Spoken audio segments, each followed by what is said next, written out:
Сотрудники Института экологии совместно с научно-исследовательским центром по проблемам экологической безопасности и сохранения благоприятной окружающей среды Сибирского отделения РАН провели ряд работ по оценке состояния некоторых объектов Республики Абхазия. Абхазские и сибирские специалисты исследовали плотину Галского водохранилища, являющуюся сложным гидрологическим сооружением. Высота земляной плотины достигает почти 40 метров. Данный объект находится в хорошем состоянии, эксплуатирующая организация постоянно следит за ее состоянием, но мы проводили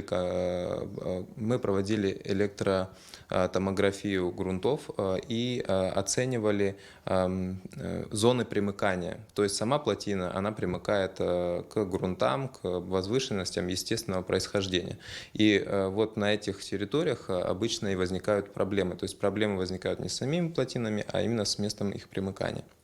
Но оценка состояния мест примыкания, естественно, выявила кое-какие нюансы, и в дальнейшем на основании этого результата будут проведены соответствующие мероприятия. Также были исследованы объекты социально-культурного наследия Абхазии, Сухумский маяк, которому уже больше 150 лет, и плотины на реке Псырцха. И данные объекты находятся в состоянии необходимости реконструкции. То есть есть некоторые нюансы, которые необходимо будет исправить. Конкретно по каждому объекту создан отчет и документация, рекомендации по этим объектам. Но касательно Сухумского маяка оценен процент износа самого маяка, и вывод такой, что маяк подлежит реконструкции, то есть его можно будет отремонтировать.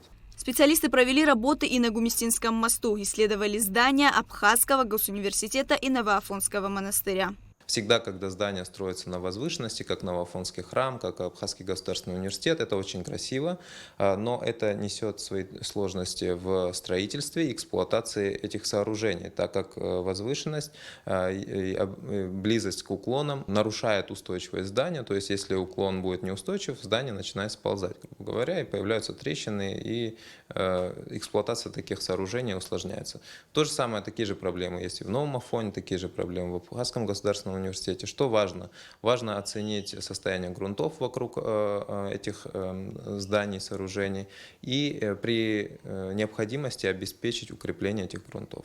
Исследование старого сгоревшего здания Совмина на площади Свободы показало, что первые 4 этажа подлежат реконструкции, а если укрепить узлы самого здания, то можно сохранить и остальные этажи. При обследовании данного здания было выявлено некоторая аномалия, то есть некоторое нарушение конструкции на этажности 5-6 этаж.